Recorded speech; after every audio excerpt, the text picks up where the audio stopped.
So ಹಾಗೆ ಈ ಕೂಡಲೇ ಶ್ರೀರಾಮುಲು ಮತ್ತು ಜನಾರ್ದನ್ ರೆಡ್ಡಿ ಅವರಿಗೆ ರಕ್ಷಣೆ ಒದಗಿಸಬೇಕು ಅಂತಲೂ ಕೂಡ ಬಿಜೆಪಿ ಆಗ್ರಹಿಸ್ತಾ ಇದೆ. ಇದೇ ಒಂದು ನಿಟ್ಟಿನಲ್ಲಿ ಬೆಂಗಳೂರಿನಲ್ಲಿ ಡಿಜಿಪಿಯನ್ನ ಭೇಟಿ ಮಾಡಿದೆ ಬಿಜೆಪಿ ನಿಯೋಗ.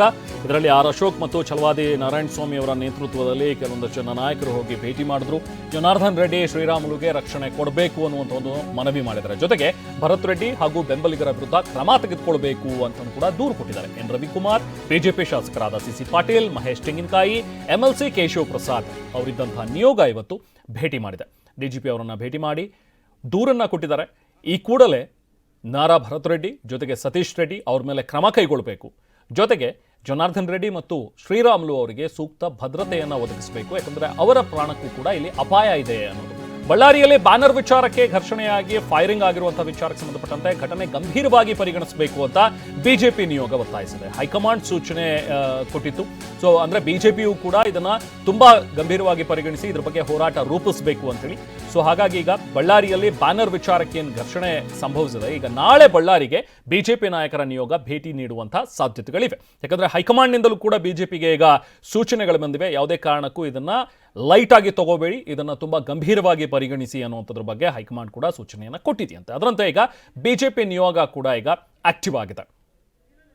ನಾವು ಪ್ರತಿನಿಧಿ ಕಿರಣ್ ನಮ್ಮ ಜೊತೆಗೆ ಜಾಯ್ನ್ ಆಗಿದ್ರೆ ಮಾತಾಡೋಣ. ಕಿರಣ್, ಈಗ ಈ ಒಂದು ಬಳ್ಳಾರಿಯಲ್ಲಿ ಆದಂತಹ ಒಂದು ಘಟನೆ ಏನಿದೆಯಲ್ಲ, ಫೈರಿಂಗ್ ವಿಚಾರ, ಸೊ ಇದನ್ನ ಬಿಜೆಪಿ ಹೇಗೆ ನೋಡ್ತಾ ಇದೆ? ಬಿಜೆಪಿ ಯಾವ ರೀತಿಯಾಗಿ ಇದಕ್ಕೆ ರಿಯಾಕ್ಟ್ ಮಾಡ್ತಾ ಇದೆ? ಇವತ್ತು ಹೋಗಿ ದೂರು ಕೊಟ್ಟಿರೋದು ಡಿಜಿಪಿಗೆ, ಏನ್ ಹೇಳಿದ್ದಾರೆ ಅದರಲ್ಲಿ, ಯಾವ ರೀತಿಯಾಗಿ ತಗೊಂಡಿದೆ ಈಗ ಬಿಜೆಪಿ ಇದನ್ನ?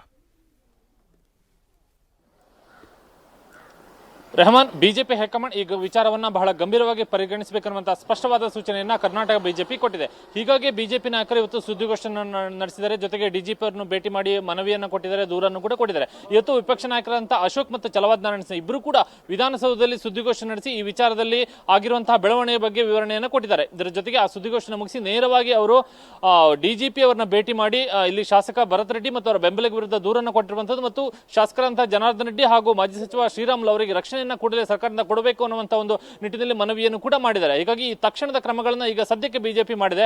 ಇನ್ನು ಇವತ್ತು ಬೆಳಗ್ಗೆ ಬೆಂಗಳೂರಿನಿಂದ ಶಿಕಾರಿಪುರಕ್ಕೆ ತೆರಳಿದಂತಹ ಬಿಜೆಪಿ ರಾಜ್ಯಾಧ್ಯಕ್ಷ BY ವಿಜೇಂದ್ರ ಶಿಕಾರಿಪುರದಿಂದ ಮಧ್ಯಾಹ್ನ ವೇಳೆಗೆ ಬಳ್ಳಾರಿಯತ್ತ ಹೊರಟಿದ್ದಾರೆ.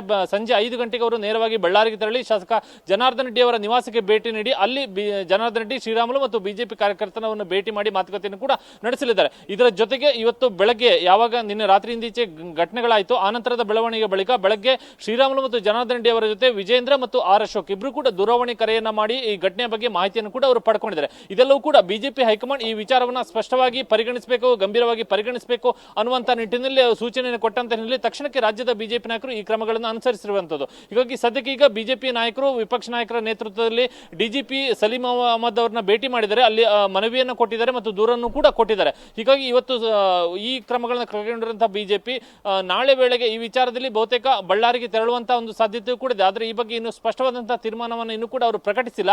ಯಾಕೆಂದ್ರೆ ಇವತ್ತು ಮಧ್ಯಾಹ್ನವೇ ಬಿಜೆಪಿ ರಾಜ್ಯಾಧ್ಯಕ್ಷ ವಿಜೇಂದ್ರ ಬಳ್ಳಾರಿಗೆ ತೆರಳುತ್ತಿರುವಂತಹ ಕಾರಣಕ್ಕಾಗಿ ಉಳಿದಂತೆ ಬಿಜೆಪಿ ನಾಯಕರು ತೆರಳುತ್ತಾರೋ ಇಲ್ವೋ ಅನ್ನುವಂತಹ ವಿಚಾರ ಇನ್ನೂ ಕೂಡ ಸ್ಪಷ್ಟ ಆಗಿಲ್ಲ.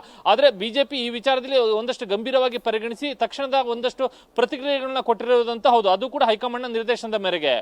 Rahman, thank you Kiran.